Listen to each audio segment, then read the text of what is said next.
পুঁই শাক দিয়ে মাছের মাথা রান্না করলাম, পাঙ্গাস মাছের মাথা। খেতে কিন্তু সেই ছিল। আসসালামু আলাইকুম, কেমন আছেন সবাই? আলহামদুলিল্লাহ আমি ভালো আছি। সানভি ব্লগ থেকে সানভির মামা বলছিলাম। চলে আসলাম আজকে অন্যরকম একটি ব্লগ নিয়ে।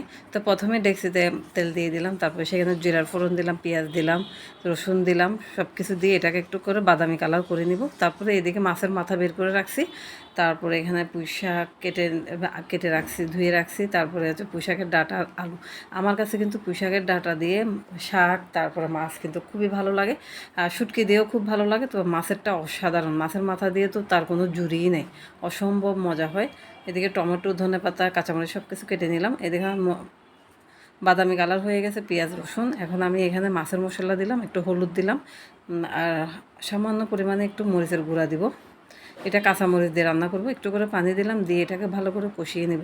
এখন আমি এখানে ঢাকনা দিয়ে দিলাম কষানোর জন্য। দিয়ে কষানো হয়ে গেছে। এখন আমি এখানের মধ্যে মাছের মাথাটা দিয়ে দিলাম।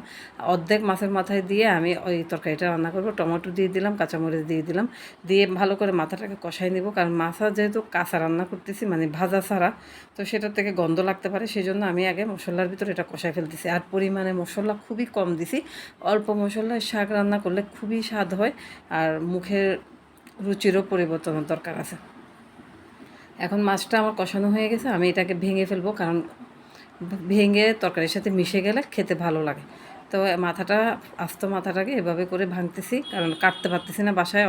এত বড় মাথা আমার পক্ষে সম্ভব না কাটা। তারপরে এখন আমি এখানের মধ্যে ডাঁটা আর আলুটা দিয়ে দিলাম। ভালো করে কষাবো। কষাই এখানের মধ্যে আমি ঢাকনা দিয়ে দিব। একটু করে লবণ দিয়ে দিলাম উপরে। তো আমার এক সাইড কষানো হয়ে গেছে, আবার একটু উল্টে দিলাম, কারণ নিচে পোড়া লেগে যাবে সেই জন্য।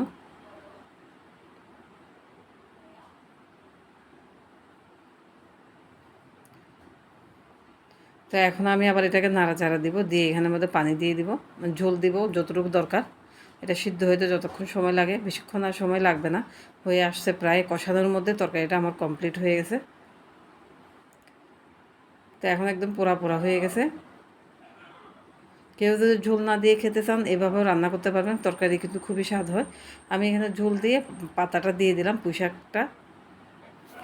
তারপরে এই যে আমার তরকারিটা উতরে গেছে, আমি নাড়াচাড়া দিলাম, দিয়ে এখানে ধনেপাতা দিয়ে দিলাম। আর উপর দিয়ে আমি জিরা ফালি করা ছিল, মানে ভাজা ছিল, সেটা দিয়ে দিলাম।